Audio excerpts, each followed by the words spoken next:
Bonjour et bienvenue sur la chaîne du spiritisme expliqué. Quel est le lien entre magnétisme animal et hypnotisme? Comment fonctionnent les suggestions et quelles sont leurs limites? Quelle est la meilleure méthode pour provoquer le somnambulisme magnétique? C'est à ces questions que nous allons tenter de répondre dans cette vidéo.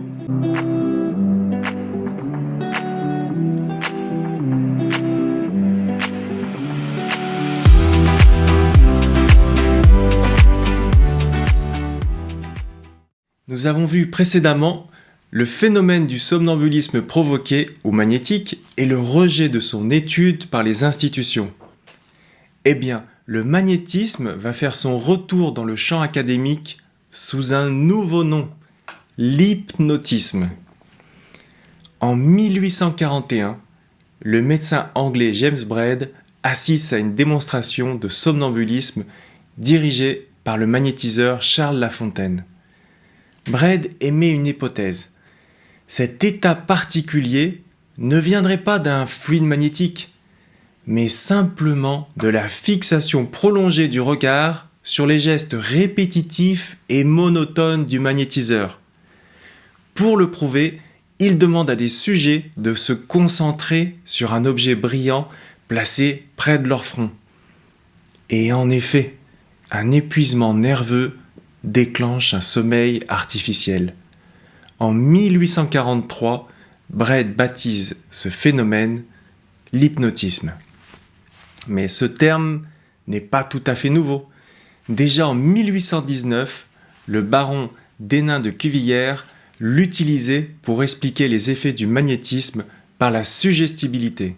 Les travaux de Braid ne seront vraiment reconnus qu'en 1878, lorsque Charcot adopte l'hypnose pour étudier ce qu'on appelle alors l'hystérie. Magnétisme et hypnotisme, est-ce la même chose? À première vue, certains effets semblent similaires. Le sommeil apparent, la catalepsie, la léthargie.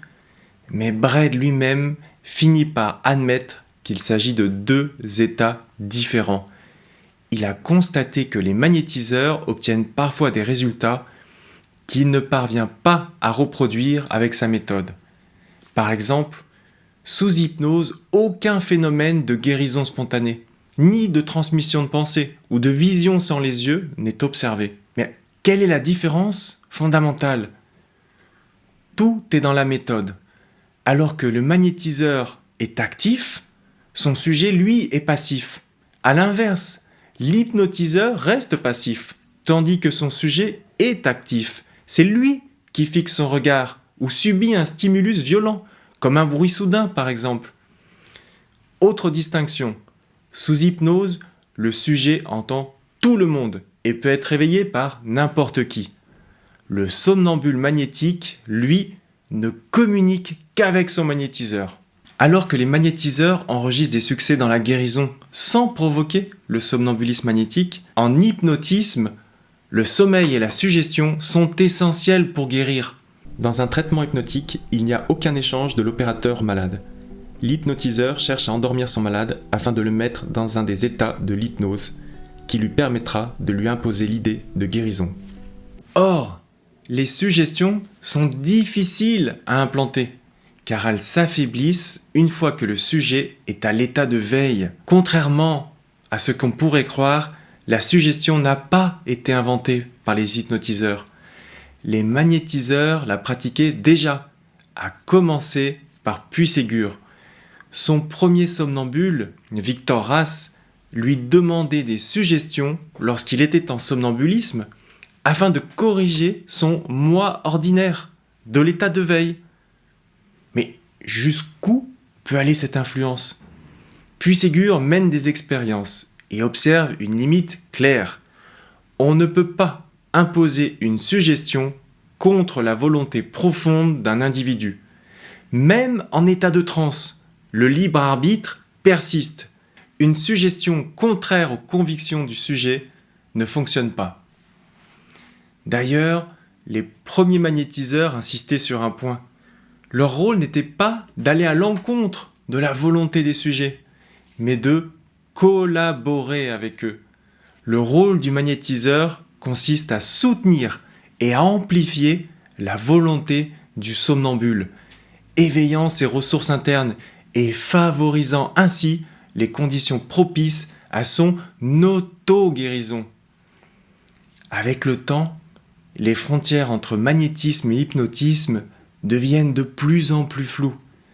Brett lui-même finit par reconnaître que la fixation du regard n'est pas nécessaire pour provoquer l'hypnose, et il intègre des passes magnétiques et des suggestions verbales à sa pratique. Peut-on réduire le magnétisme à la seule suggestion ? Des figures marquantes de l'hypnose, comme Héricourt, Bonis et Liébaud, bien qu'ayant d'abord soutenu cette idée, ont finalement changé d'avis en reconnaissant que certains magnétiseurs pouvaient provoquer des états hypnotiques à distance et de manière impromptue, sans avoir recours à la suggestion. Pourtant, la suggestion peut s'exercer de façon surprenante, à l'insu même des magnétiseurs. Pour illustrer ce phénomène, nous allons aborder les recherches de Braid sur la phrénologie. Cette théorie du 19e siècle, aujourd'hui reconnue comme fausse, cartographiait le cerveau et faisait correspondre à chaque zone des facultés. Pour vérifier cette théorie, James Braid pointe du doigt les différents points du cerveau d'un sujet hypnotisé. Comme il s'y attendait, le sujet devient agressif quand Braid touche la zone de la combativité, ou il se met à prier lorsque celui-ci stimule la zone de la vénération. Souhaitant être sûr que ces résultats ne sont pas le produit de l'autosuggestion, Braid reproduit l'expérience sur 45 personnes, ignorant tout de la phrénologie. Et il obtient les mêmes résultats. Sans le vouloir, il n'a pas validé la phrénologie, mais il a démontré le pouvoir de la suggestion mentale. Puis Ségur avait déjà observé que les somnambules réagissaient aux suggestions mentales, c'est-à-dire des suggestions qui ne sont pas exprimées verbalement. Ainsi, sans s'en rendre compte, les expérimentateurs transmettent des suggestions involontaires ou inconscientes au sujet. Plus les tests se multiplient, plus les hypothèses des chercheurs semblent se confirmer, alors qu'en réalité, les somnambules ne font que refléter les attentes implicites de l'opérateur. Prenons Charcot. Il identifie 3 phases distinctes chez ses patients: catalepsie, léthargie, somnambulisme. Selon lui, un simple geste suffit à les déclencher. Ouvrir les yeux pour la catalepsie, les fermer pour la léthargie, frictionner le cuir chevelu pour le somnambulisme. Le problème, c'est que ces conclusions contredisent un siècle d'observation et de recherche sur le magnétisme. En réalité, Charcot et ses disciples tombent dans le piège de la suggestion mentale. Sous leur influence, les sujets reproduisent inconsciemment les schémas qu'on attend d'eux. Répétant les expériences de Charcot, certains chercheurs distinguent 5 stades de somnambulisme, d'autres jusqu'à 9, sans réaliser qu'ils ne font que projeter leurs propres croyances. Heureusement, certains esprits critiques vont démêler le vrai du faux, comme le docteur Perronnet à Lyon. Répétant les expériences de Braid sur la phrénologie, il se trompe de côté en tentant de stimuler la parole chez un sujet, et obtient quand même la réaction voulue. Il en conclut que ce n'est pas le geste qui compte, mais sa propre pensée. Et il va plus loin. En testant l'effet de médicaments à distance sur les somnambules, il constate que c'est la conviction du praticien et non la substance qui déclenche les effets. 50 ans plus tôt, Dupotet avait déjà démontré, lors des expériences de l'Hôtel-Dieu, qu'il pouvait plonger un sujet en somnambulisme par un simple ordre mental. Le philosophe et psychologue Pierre Janet sera lui-même témoin d'expériences de mise en endormissement sur la somnambule Léonie à plus d'1 kilomètre de distance. La suggestion mentale est la clé expliquant les nombreuses observations extravagantes des magnétiseurs et la diversité des procédés qu'ils utilisent. Par exemple, Mesmer était convaincu que le corps humain fonctionnait comme un aimant, avec des pôles opposés. En conséquence, il fallait magnétiser de face, toujours de haut en bas. Éviter de croiser les jambes pendant une séance. Pourquoi ? Parce que cela perturbait les courants magnétiques et provoquait des chocs chez les sujets. Pour Mesmer et ses disciples, la preuve que leur théorie est vraie est que les patients ressentent effectivement des chocs, voire des convulsions quand on enfreint ces règles. Mais est-ce vraiment dû à la polarité du corps humain ? Non. Les sujets magnétisés obéissent simplement aux idées préconçues et à la volonté de leur magnétiseur, en produisant les phénomènes auxquels ils s'attendent. De la même façon, lors de la commission royale de 1784, que nous avions évoquée dans la première vidéo de cette série, Lavoisier avait conclu que le magnétisme était dû à l'imagination, car les sujets avaient continué de réagir comme attendu lors des tests en double aveugle.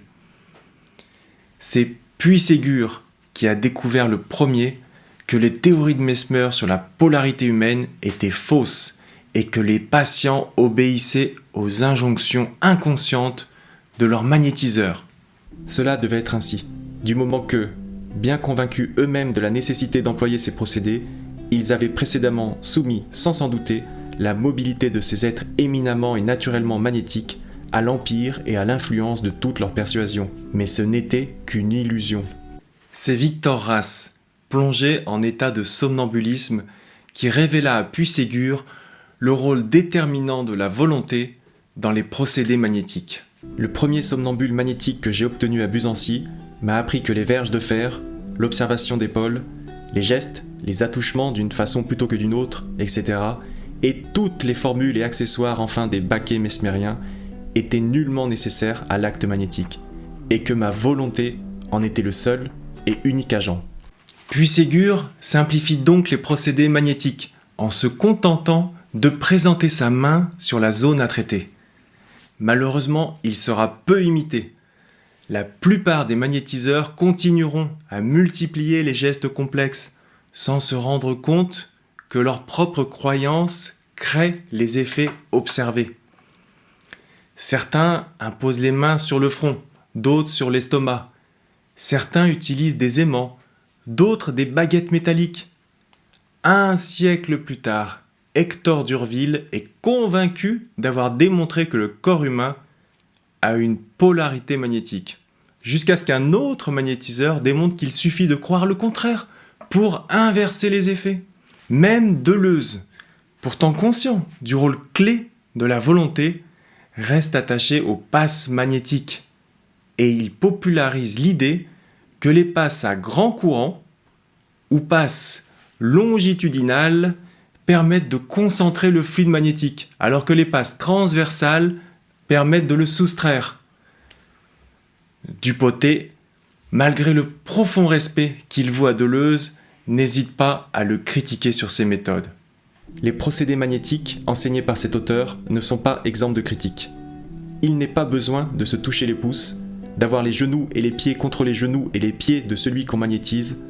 Les passes, faites par la manière de M. Deleuze indiquent, ne sont pas non plus rigoureusement nécessaires.